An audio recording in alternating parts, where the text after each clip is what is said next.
Hello everyone. Now let's talk about stewardship of trust authority. There's one saying says, act like a leader before you are one. If you want to become a leader, don't wait for the fancy title or the corner office. You can begin to act, think, communicate like a leader long before that promotion.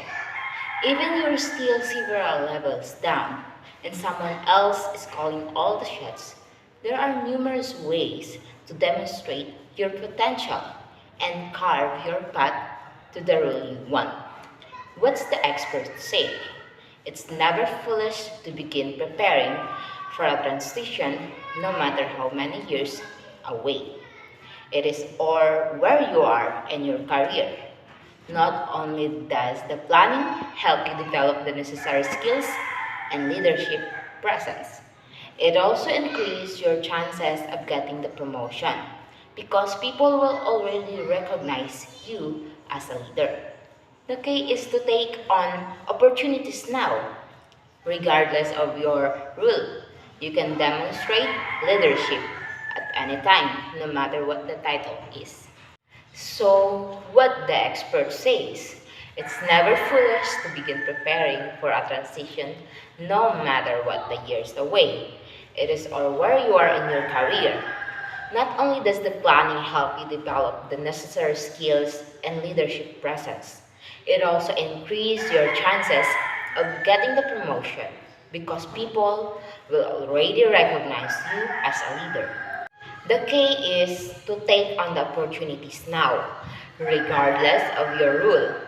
You can demonstrate leadership at any time, no matter what your title is. When people feel safe and protected by the leadership in an organization, the natural reaction is to trust and cooperate. Employees living in constant fear of losing their jobs are not performing at their best. Plain and simple. During an unpleasant encounter at an airport, when an airplane agent snapped at a customer who tried to board their plane out of turn, Sonic confronted the agent, only to realize that her behavior was a direct result of her fear of being let go. Should she break the rules? This level of pressure creates a stress-filled and effective work environment. To ensure that employees focus on doing their jobs, well, instead of just keeping them, make them feel secure in their rules. Empower them, Sinek recommends, by trusting them to make on-the-job choices. Great leaders would never sacrifice the people to save the numbers. When they are valued and respected, workers are more likely to give it their all on the job, which benefits the organizations at large. If you are inspired and support them, your employees will too. Do whatever it takes to see your company's vision become reality, simply because they know their leader would do the same for them. Leadership is a choice, it is not a rank. Good leaders worry about others before they worry about themselves.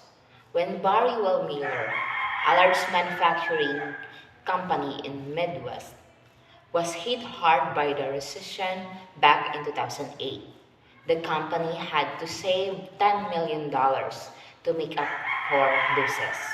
Instead of considering layoff, CEO Bob Chapman came up with a plan to require every employee, including his leader, to take the furlough time to save money and people's job. Employees understand that the health of a company is unpredictable, but they should always be able to trust their leader to make the best decision for everyone when times get tough. Be transparent about difficult calls and put people before profit. That's what sets good leaders apart. Knock your responsibilities out of the park. No matter how big your ambitions, Don't let them distract you from excelling in your current role. Look for the white space. Another way to prove your potential is to take on project in the white space. Every organization has needs that nobody is paying attention to or people actively ignoring. Don't be a jerk.